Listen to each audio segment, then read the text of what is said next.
So we are on to video 3 in our STEM design process series. The first video was identifying your problem. The second was investigating to learn all you can about it. And this third step is called interpret. And this may be new. This isn't something that we would do as part of PBL at STEM Middle School, but it's a really important step because in the interpret step, you take your original problem statement, you take everything that you learned in that investigate step, and you put it together to get the best understanding of the problem you're trying to solve that you can. I like this quote for this step, that you can't solve a problem until you're asking the right question. Most, if not all, of the problems that you guys may be considering for capstone really have lots of little problems within them and lots of root causes like you learned in your investigate step. And until you're really focusing on the right one, you're not going to be solving it the best that you can. So our identify statement frame was who needs ways to do what. You're going to reframe that in your interpret step to who needs a way, because we're focusing on one solution now, to do what, because I learned what. And that's kind of the most important part. So here's how you would look at this. The because I learned what part is your root cause. Remember in the investigate step when we had this graphic and we looked at how you have a problem and it has many, many, many root causes to it? That's where you want to start. So here's an example.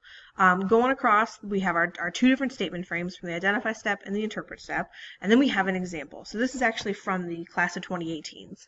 One of the learners, her original statement, her original problem she was looking at was that STEM high school needs ways to increase our retention rate, simply because we lose students every year. So in her investigate step, she researched all the different reasons that students leave STEM. Those are the root causes, and she found a bunch. What you need to look at with those root causes is, well, what can you affect change on? And here's what I mean by that.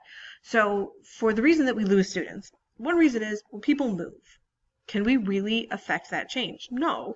People are going to move. Families are going to move for a whole bunch of different reasons. It may have nothing to do with the school. So that's a root cause we can't really affect.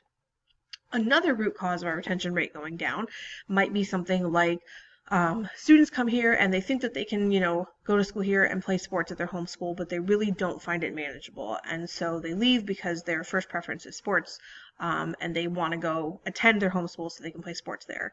Can we affect change on that? Again, not really. There are some real reasons why we don't have sports at STEM that are not going to change, so we can't bring sports to STEM. We might be able to look in how can we make it more manageable for students to go to school here and play at their home school, but it kind of becomes out of our hands when you include that many people. But another reason that this student found as to why we lose students is that we have challenging classes. We really push learners. And she learned that some learners feel like they fall behind, they get lost their freshman year, and they can't catch up. And they have to leave to go to a homeschool where the scheduling is just a little more flexible and they feel like they can fit in those classes, or like the classes are easier. So what she did was, she chose to go with that root cause. That was the change she wanted to affect. So she started with that as that part of the statement frame. Because I learned that, and you can see on the bottom right block, one of the biggest reasons learners leave STEM is that they fall behind and feel they can't catch up. So because of that, she then goes back to the who and the need. She chose to keep the need as STEM high school. It could have been the students. We could have focused on the students and what they need. She chose to keep it STEM high school. So STEM high school needs a way to help students who struggle in fast-paced classes, because I learned that one of the biggest reasons learners leave STEM is that they fall behind and feel they can't catch up. You can see in these two examples, the original statement, the original problem statement, is drastically different from where this learner ended up in her interpret step. And that's because she chose a problem that had lots of very distinct root causes to it. Your problem may end up that way. Your interpret step may be drastically different than your identify step, and that's fine. It may also change just a little bit. You may focus your audience or shift your audience. You may just kind of focus down on that need. There's going to be a whole range of changes between identify and interpret, and it's really going to be based on the problem that you're exploring. The next step in the interpret stage is called identifying principles. And if you've been through an engineering class, you've probably come across something like this, but it's called constraints. And constraints are the things that you have to work within, that your solution has to be able to satisfy. We want to move away from the idea of constraints, because too often when we think constraints, they're too focused on you, the problem solver, and not the problem or the user. Your constraints default to things like, well, the amount of time I have or the amount of funds I have, and those should be givens. When you get to your next step and you're brainstorming, it should be a given that you only pitch ideas that you can do in the time frame, stuff like that. But you want to have another set of principles that you then analyze those ideas with. And we want to do that in the interpret step when we're really focusing on what that new problem is. So here's a great way to do this.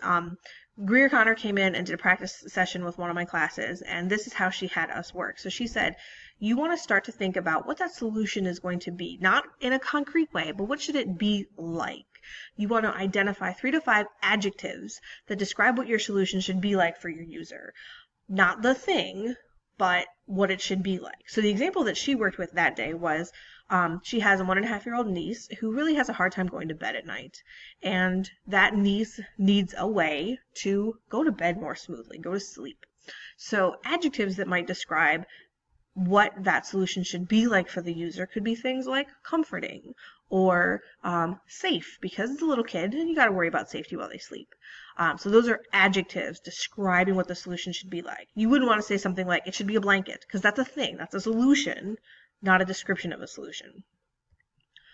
Then the next thing you want to do is think about like some nouns or phrases that describe what your user should get out of your solution. So in this example, it could be something like they should get a good night's sleep, or they should get a happier mommy because they went to bed without screaming for an hour. Again, not focus on a solution, but you want to like, what are they going to get? What are their goals? Because we want to keep this entire process focused on the user. Once you brainstorm those things, you want to pick 4 that you think are the most important. You want to pick at least 1 from the adjective group and 1 from the noun group. Those are the principles that you will use in the next step to analyze ideas. So, looking at this whole interpret step that I knew is really, really new, here's what we're looking for. That you can interpret the research to reframe the problem based on what you've learned. For a 4 out of 5, we want to see documentation that you've reflected on your research, you've identified how it improved your understanding of the problem as you're heading towards a solution, you've identified appropriate constraints and principles that drive problem solving, and you've identified a root cause of the problem. To push that to a 5, in your reflection of your research, you're really synthesizing everything you've learned and discussing how it improves your understanding of the problem as you head towards a solution. You're explaining some of the root causes to the problem more than just identifying them. And you're identifying appropriate constraints and principles that drive problem solving and focus on a root cause of the problem.